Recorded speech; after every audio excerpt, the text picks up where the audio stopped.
boys are idolised in the Asian community, so I don't know where he's getting his homework from. Well, actually, first of all, it's a woman, but that is the Children's Commissioner for England, who says it's racist to assume the Muslim community wouldn't take... I don't think it's racist. It's brushed under the carpet, you know, because, you know, it's just brushed under the carpet, thinking that, you know, they can't do anything wrong.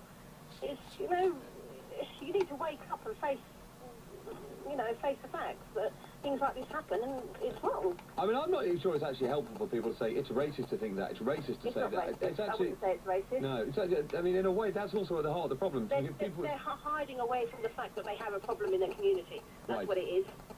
So just so, Sarah, so I'm clear, you are a member of the British Pakistani community. You have a relative who's been convicted of sexually abusing a 14-year-old girl over a 2.5-year period, and you're saying that actually, if elements of the Pakistani community had been approached, they would have brushed it under the carpet and just said it's not been happening. I tried addressing the matter, and I got run out of my hometown. I got told to leave. Get out, you're not welcome here if you're going to, you know, voice opinions like that. So you are closely related to this man. The girl was 14. How old was your relative when he was carrying out this abuse? 26, 27. 26, 27. And was the girl being gang raped? Yes. On a number of times she was gang raped, yes. Where did they find her? You say she was essentially groomed for 2.5 years. Where did they find this girl? From school. They knew her from school. They knew her from school. She was in a couple of years below them in school. Why wasn't it stopped? Why didn't more people know about it and stop it, or did people know about it and do nothing? I think people knew about it but didn't do anything, because obviously, you know, the lads were from a gang, they were drug dealing, money was coming in, and their parents didn't really want to do anything about it because the money was coming in and they were having a high-profile life. Like I said, they didn't want the subject being brought up, but the fact that if they were sitting having a cup of tea with their next-door neighbour or somebody else in the community, then somebody would say to them, oh, your son's, I've heard your son's done this and your son's done that. And when I challenged them about it, and I asked them about it, they made it literally impossible for me to go home in the evening because I was being... Oh, well, I don't really want to say what was happening to me, so I just thought it was best for me and my daughters at the time to just leave. Are you saying that your relative's mum, obviously also a relative of yours, was she knew about it and turned a blind eye and pretended it wasn't happening, or she actually did know about it? No, she did actually know about it because they tried bribing the girl's mum and the girl herself. They offered her bribery money of quite a large sum to drop the case against the group of lads, but it didn't quite work in their favour. The girl wanted to stand her ground, but the girl's mentally, she's so tormented, you know, she can't trust anybody. She doesn't even trust her own mum. Is there an issue here with within the Pakistani community? Is the ethnicity relevant? Are there attitudes towards women within the Pakistani community specifically that have contributed to this happening? Without a doubt. I mean, their attitude towards girls from different cultures are very disrespectful, and that's wrong at the end of the day, you know. I come from an Asian community, I've got brothers of my own, and they don't treat any girl from any different community, cultural race any differently to how they would treat me or my mother, you know. I think it just comes down to how your parents bring you up at the end of the day and how you're taught from your parents. So you're saying these Pakistani men have got attitudes from their parents and they essentially view white girls, younger white girls, as being inferior and as being... I don't think it's just white girls. I think it's Indian girls, Sikh girls, black girls, you know, they just disrespect girls from other cultures and communities. Unless it's happening on their own doorstep and it's their own sister or then it's a completely different thing. And if that is true, that there is a specific problem within the Pakistani community, a problem of attitudes towards women of different cultures and different faiths, how do you tackle it? How do you... Well, this isn't something that's just happened today, is it? This is something that's been going on for years and years and years. It's only because the media are overhyping what's happened at the minute that it's being addressed. Things like this have been going on since the 60s, haven't they, really, where, you know, it's not something that's just being addressed now, it's just that nobody chooses to speak up about it. Even now, how hard is it it's very difficult for an Asian girl to stand up and say, you know, that she wants a divorce. Never mind being sexually abused, just a divorce.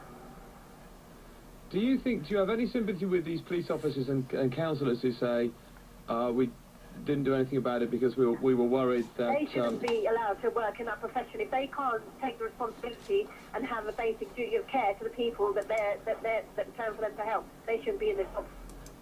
Do you think some of them were worried about being labelled racist? Racist. The Pakistani community are the first people to play the race card. It's shocking. It's wrong. You know, because one day, you know, it's like crying wolf, isn't it? How many times can you cry wolf? You can't keep on playing the race card. We live in a, you know, in a mixed race society. You can't keep playing the race card. Did you at any point, given that this is your close relative, so just to remind people, if anyone's just tuned in, I'm talking to someone we're calling Sarah. She's not from Rotherham, but she's a British Pakistani woman, and this close relative of hers was convicted of grooming and gang raping a 14-year-old girl over a 2.5-year period.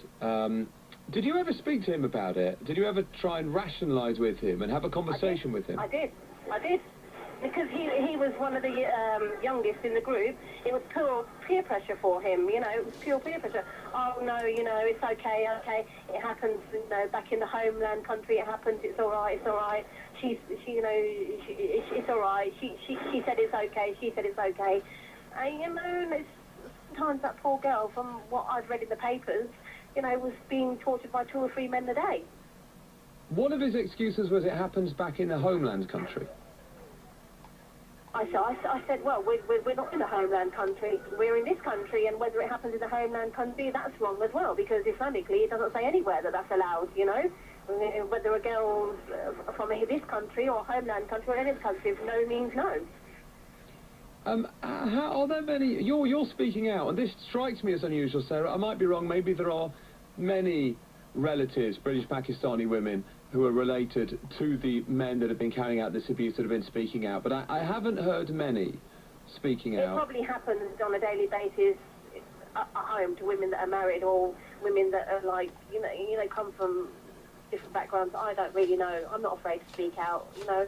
I'm proud to say that I'm not going to say that I'm ashamed of Pakistani, because I'm not, but I'm ashamed of what's going on and the way society is turning and choosing to behave and not follow Islam properly, because they're choosing to adapt their own rules and think, you know, oh, we'll play the race card and get away with it. It's not acceptable.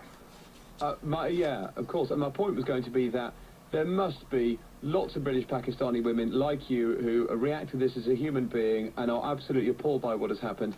Is it hard, you've spoken out publicly, is it hard for a British Pakistani woman who's a member of these communities to speak out publicly against what's been happening? Well, yeah, because I did. I only tried speaking out in my own hometown where I was born and bred.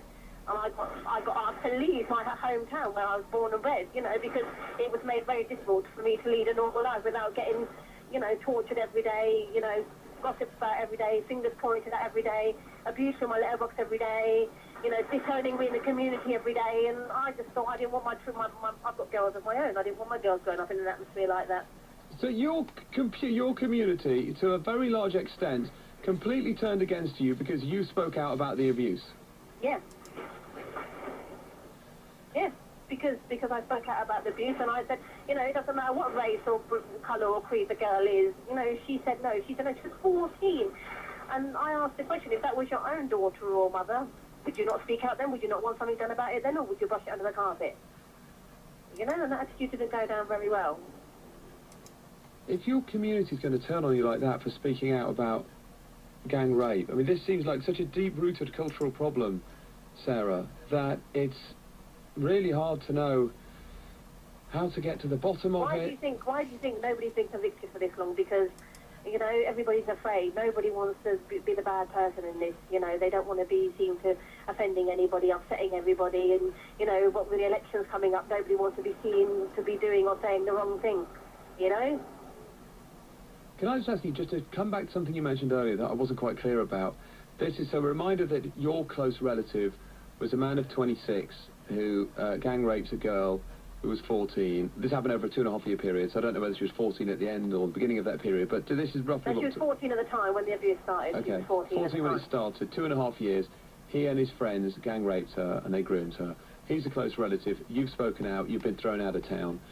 and you're also a close relative, obviously, of his mum, and she is in, you say, a state of denial, but actually knew about it, and you're alleging that the family tried to bribe the girl. You said that when this was going on over 2.5 years, that he was making money. Was he making money from the abuse of this girl? Well, I wouldn't like to say whether it was coming from the girl or whether it was coming from other things that he was doing that he shouldn't have been doing, but, you know, I'm guessing it was from the girl at the time. And is that because they would groom a girl and then charge other men to have sex with her? Yes. Okay. Well, I'm pleased you spoke to me.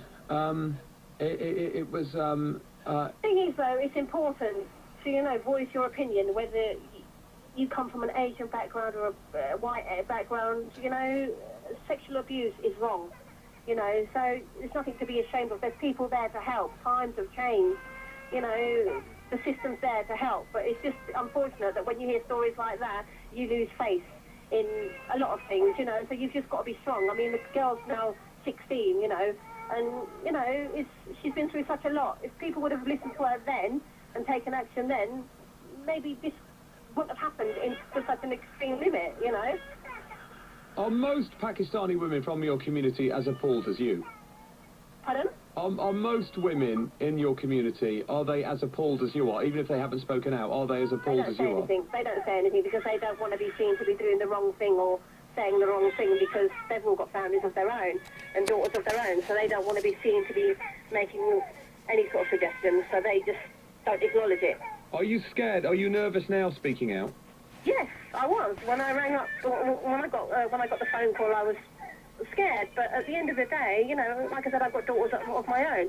I'd like to think that, you know, God forbid if anything ever happened to myself or my daughters, that I could trust the system and I could turn to people, you know, that would help. And obviously, I'm a Pakistani girl myself. I wouldn't like to think that my community wouldn't believe me. But obviously, because I've spoken up against a family member, it makes it that little bit more difficult for me. But, you know, you get taught right from wrong.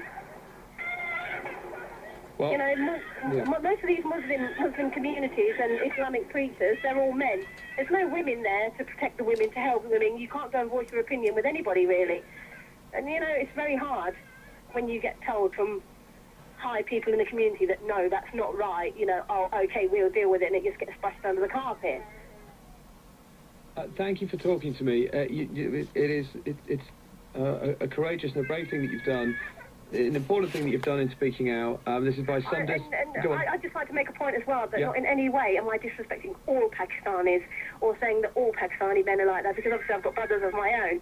And, you know, it just comes down to the individual upbringing and the parenting and, you know, how you're taught from the home.